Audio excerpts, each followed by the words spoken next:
Футбол бұл өмір, ал 13-ші сектор арнасы футбол ақпараттарын жеткізуші арна достар. Бүгінгі көретін жаңалықтарыңыз: Реал Мадрид клубы Кепа Арризабалагаға кете ғой деді. Махаббатсыз дүние бос деген сияқты Мбаппесіз Парис Сен-Жермен бос болып тұр қазір. Осы және басқа да футбол ақпараттары бар бұл арнада дәл қазір 13-ші сектор арнасын қолдап арнамызға жазылып қоңыраушаны басып қойыңыздар. Еңбегімізді бағалап лайктарыңызды да баса отырыңыздар. Ал біз бастайық, кеттік. Жақын арада Барселона мен Манчестер Юнайтедтің арасында үлкен бір айырбас болады шабуылшыларда, дейді.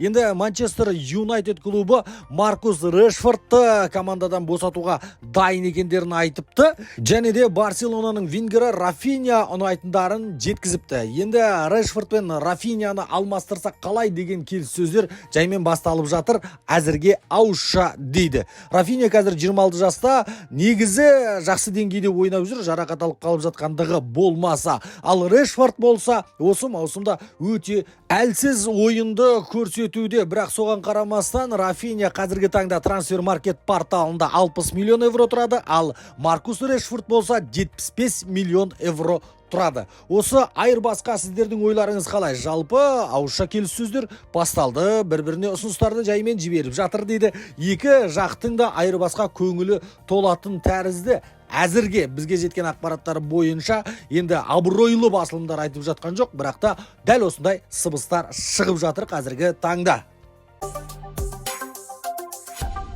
Ромело Лукакудың болашағы бұлыңғыр болып тұр. Қазіргі таңда Ромело Лукаку осы маусымнан кейін не істейді деген ниетпен тілшілер сұхбат алған екен.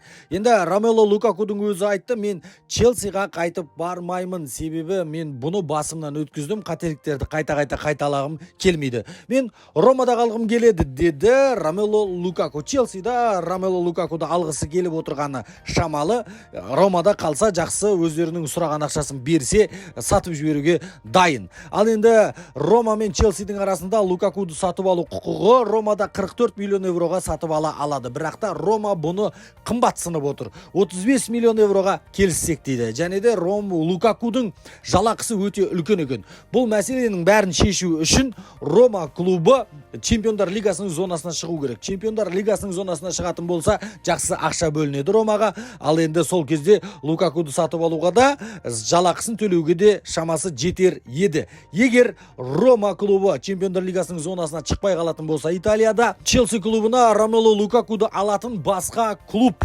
іздеуіне тура келеді. Қандай жағдайда да Ромело Лукаку Челси клубына қайтпайды, және де Челсида Лукакуды алмайтындарын қайтадан өздерінде қалдырмайтынын білдірткен еді. Реал Мадридта да біршама өзгерістер болып жатыр. Соның бірі қақпашы Кепа Арризабалага деп айтсақ болады. Кепа Арризабалага негізінде Реал Мадрид өздерінде қалтырса да болады ол ойыншыны, қақпашыны қалтырмаса да болады. Бірақ та қалтырмаймыз деген шешімді қабылдаған тәрізді Реал Мадрид клубы. Енді осы жерде неге деген сұраққа жауап бере кетейік. Кепа Арризабалага себебі сенімсіз ойнады, және де Лунинға керек десеңіздер орнын беріп қойды. Одан қарағанда Лунин ықтиярлықпен, сенімділікпен жақсы жұмыс жасап, Кепаның орнын тартып алды. Негізінде Кепаның орнында Лунин отыруы керек еді.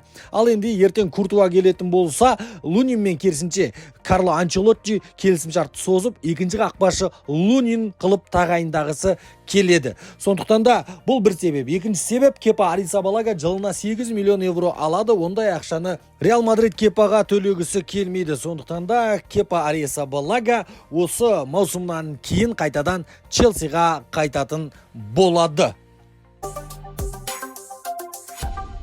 Алаңға шығып ашылмай, қарсыласты қашырмай, Мбаппенің ісі бітер ме? Мбаппе жайлы әңгімелесетін боламыз. Килиан Мбаппе жайлы жаңа ақпараттар да бар. Килиан Мбаппе соңғы 3 ойында Франция лигасында қосалқы құрамнан шықты, немесе ертерек ойыннан алынып тасталып отырды. Және де Луис Энрике әр ойын сайын айтып келе жатыр. Біздің жігіттер Килиан Мбаппесіз ойнауды үйренуі керек. Килиан Мбаппе біздің клубтан кетеді Пари Сен-Жерменнен, және де мен Килиан Мбаппеге тек қана сәттілік тілеймін. Ол өте мықты ойыншы деді. Ал енді Килиан Мбаппені бар кезінде пайдаланып қалмасқа неге? Бәрібір де кетеді ол. Сен орындыққа отырғызып қойсаң да кетеді, төсекке жатқызып қойсаң да кетеді, алаңға шығарып ойнатсаң да кетеді.